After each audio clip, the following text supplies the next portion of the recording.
is just a bit of a nuisance, really.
There's a shot in the short where I run into a bush, and this happened. That right there is dedication.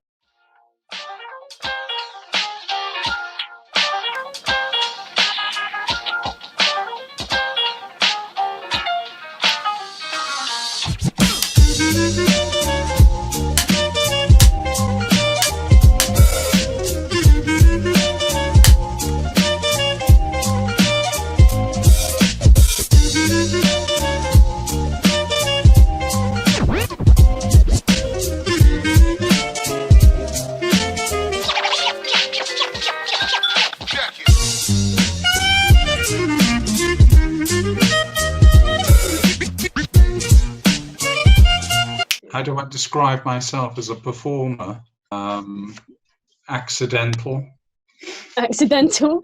Yeah, this whole thing still comes as a surprise to me that people want to go out on a Wednesday and stand in a pub and stand up and say poetry out loud. I still think is a remarkable thing. I think it's a great invention, and I love doing it and love seeing people do it. But I still think the whole thing's utterly bizarre that that's what someone would choose to do. So accidental, yeah. Would it be writer or poet? Oh, I'm not a poet. No, I don't think any.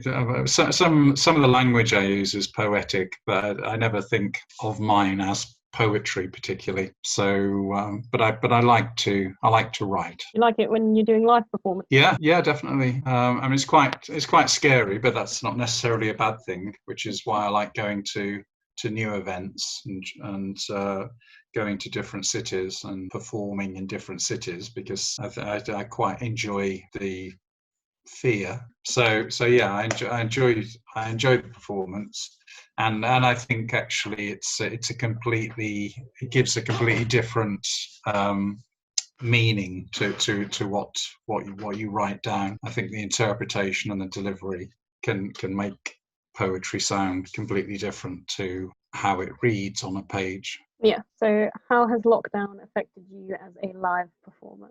Not much. I mean, I generally work from home, so working from home hasn't been a difference. However, these last 2 weeks, I'm now on furlough until probably the third week of May. So that's been a bit tricky, wondering what to do with the days. But either through my own means or more often through Catherine's, then I've been kept quite busy. So for 2 days this week, I've been gardening, which I've quite enjoyed. I say gardening, I've been digging holes, would be more appropriate.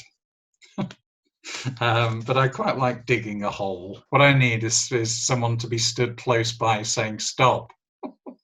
Well, have you been watching the Boris Johnson reports? Have I been watching what? Boris do his little talk. Oh, I did. I started watching them quite religiously, but I quickly became bored because the message doesn't really seem to change much. We've been asking people to stay at home. Stay at home. You must stay at home. And there aren't many songs, are there? Let's be frank. There aren't many songs when they're stood there at their lectern. I think this Sunday's will be really interesting. And I want to begin by reminding you, no health service in the world could possibly cope. To put it simply, the biggest threat this country has faced for decades, real danger, devastating impact of this invisible killer. And I can assure you that many lives will, sadly, be lost. Each and every one of us is now obliged at this moment of national emergency to stay at home, protect our NHS, and save lives. That's all. We've been asking people to stay at home. You must stay at home. Shopping for basic necessities should not be going shopping. One form of exercise a day, and you should do this as little as you can. Because the critical thing we must do to stop the disease spreading, stay at home. If your friends ask you to meet, you should say no. No, Prime Minister. Stay at home where you can. If you don't follow the rules, the police will have the powers of this invisible killer. When they discuss the details of what we do next. So I'll definitely make a point of tuning into that. I think all of us will be. Well, the whole thing's intriguing, isn't it? And so I know, you know, that it would be madness now to throw away that achievement by allowing a second spike. We must stay alert in the shuttered shops and abandoned businesses and darkened pubs who are both fearful of this terrible disease and at the same time also fearful of what this long period of enforced inactivity will do to their livelihoods. Tonight, for you, the shape of a plan to address both fears. This is not the time simply to end the lockdown this week. We've been through the initial peak, but it's coming down the mountain. We have a route and we have a plan. And everyone in government has the all-consuming pressure and challenge to save lives. What the country wanted tonight was clarity and consensus, and I'm afraid we've got neither.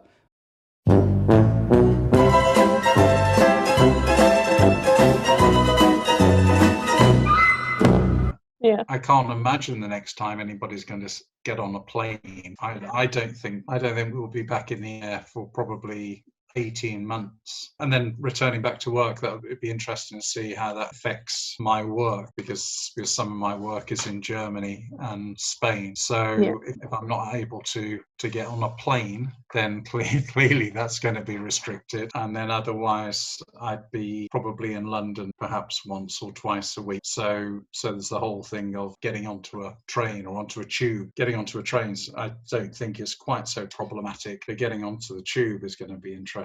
That's what I was going to say. I'd rather go on a plane than go on the London Underground during this. Yeah. Well, I just don't see how international travel is going to be viable. So when you fly to Bilbao, then what are you going to do? You're going to go there and then spend the first 10 days locked up in some room until you're able to go outside. So I don't understand that at all, how international travel is viable, and I don't think it will be. And if you look at China's experience, China, if you can believe what China tell us, that they were on top of the C word, and they weren't recording any new cases until their expats returned to the country. And following the first input or international travel of people returning back to China, back to their homes, then cases reignited again. So all those people that were travelling into the country carried it back in with them. I just don't see the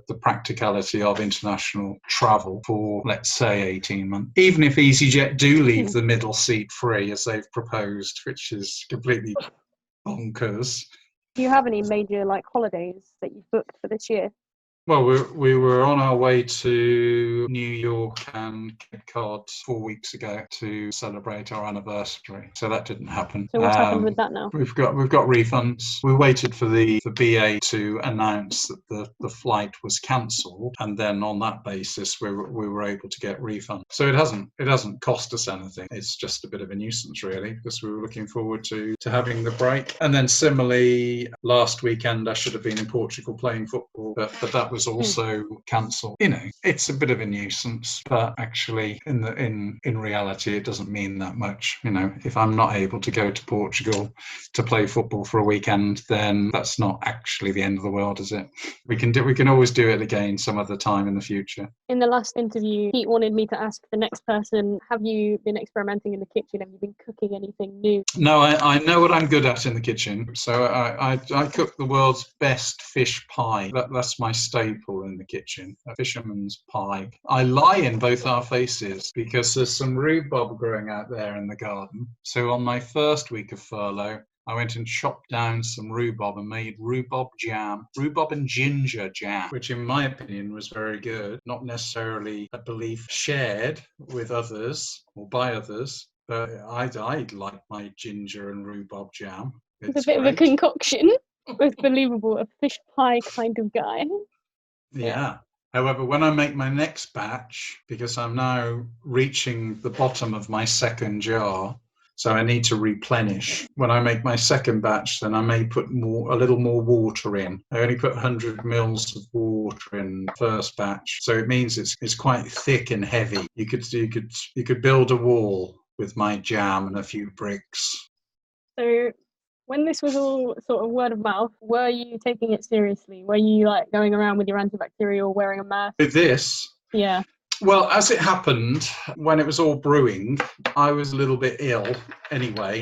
So I didn't have C word, but I had a cold, a cough. So I thought people probably aren't going to welcome me on the train if I'm sat there snivelling next to them. So I chose to not go out anywhere. I chose not to travel for work anyway during that sort of warm-up period when we still didn't know what it was all about. So I was well prepared. So I'd already done 2 weeks lockdown before it was announced that it was important. So I wasn't one of those people stood on Brighton Beach or walking along the promenade at Brighton, foolishly ignoring government advice. I was ahead of the game because of my sniff. All because of the sniff. When you go out now, do you wear a mask? Yeah, well, I haven't got a mask, but I wear this, and I wear it like this just to help get the point across. Sometimes I walk into a lamppost, but largely it's very effective, I find. I wear this, and I was wearing this actually whenever I went on a train or a plane, because I was on a plane quite a lot. I was always coming back from, I don't know, Cologne, and I could guarantee I'd have some nuisance sat next to me with a cold. So I started wearing this on planes. Is that allowed? Well, I didn't care. It's also handy if I want to hold up the SO. Oh. So yeah, I think I was well prepared for the apocalypse that was coming. It's an interesting thing, actually, this whole face mask thing, because a long time ago, before we'd ever heard of the C word, I used to see Japanese tourists who were in the habit of wearing their face mask. I always used to think that was really rude, and how dare you not want to have my cold off me? And I used to get quite angry about it. But then I was informed that actually the person who was wearing wearing it was protecting me. The principle, at least in Japan, I found out when we went there, was that you should contain any of your horrible diseases. And that's why people commonly in Japan walk around with their face mask on, because actually they're being kind to me. So I got it completely the wrong way around. Now I think it's a wonderful thing being able to wear a face mask. One of those things that Muslim women wear, hijabs, isn't it? Hijabs. I might get one of them. Not hijab. It's a hijab.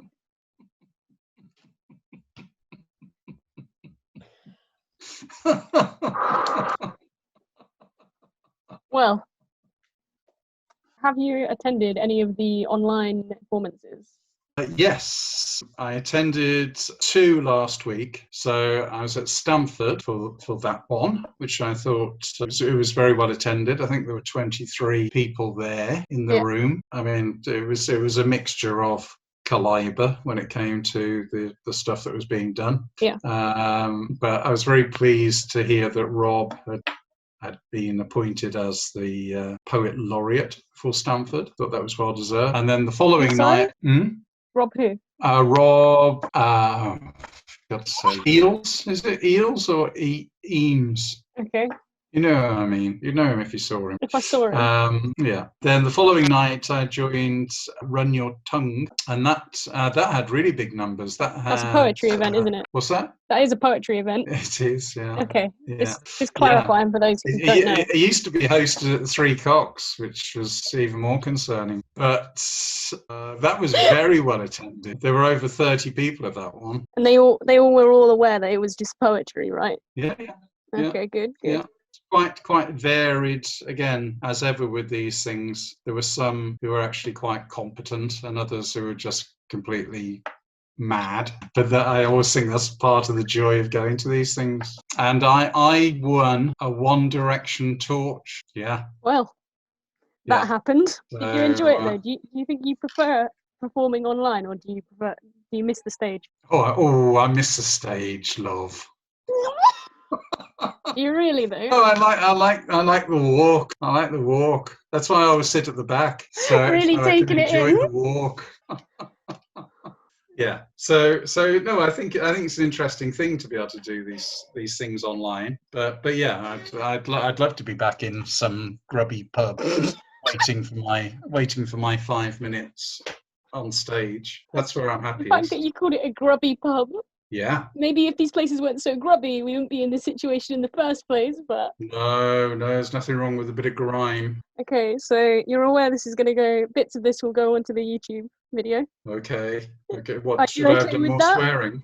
Should I have done more swearing? It would have just given me more time to, like, beep out things. I might take out the hijab comment. I might keep it in, see what happens. Any publicity is good publicity. Is there anything you want to plug, like, put out there? No. I'm like that. When I go to the poetry things online, I'm like, yeah, I exist. I don't have anything I want to put out there. I'm not going to be that. I'm not going to be that guy. Yeah, well, copies of my book are still readily available. Is that on Amazon? On Amazon? No, through Stamford Bookshop, Oundle Bookshop, and Lulu.com. Wait, stay there. It looks like that, although that's probably the wrong way. Can you read that, or is that the wrong way around? 50. Yeah, that's the right way around to me. So yeah, copies of my book are still readily available. Rush out and buy one. I'm a little disappointed that they are still readily available, frankly. As soon as this is all lifted, there's going to be like loads of people running to it. Other than that, do you? The last question: Do you believe that Carol Baskin killed her husband? I don't know who Carol Baskin is. Yes or no? Did she kill her husband? Yes, I would have done. Okay, thank you. Good. Well, I hope that helps. Thanks for coming to visit.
Lockdown for me is nearly meant, and I say nearly because I'm avoiding it at all costs. It's nearly, very, very nearly dragged me into the 21st century. I don't do TV. I don't do newspaper. So if you do want to reach me, pick up the phone. It's getting rather lonely. You know, being all alone. I wanted to send you a letter. I know you've been feeling lonely too. I wanted to send my best wishes and say stop crying and just get better. But I didn't know where the post office was. I walked twice around the block. Not a single red box. You'd say typical of Mr. Cardinal Cox. But I don't want to be a millennial. Some people call them snowflakes. But all snowflakes are different. This Generation Y really does make you wonder why they're all the same. Tapping away on fake book, swiping right and left on who knows what, twatting, twitting, tweeting. I don't get what the sudden fascination is with our feathered friends in the sky, but I'm quite glad I'm not a part of that Generation Y. I don't even have an internet connection. My medical history is atrocious. And I can't afford to get one of those computer viruses. I do remember TV. Silent. And in black and white.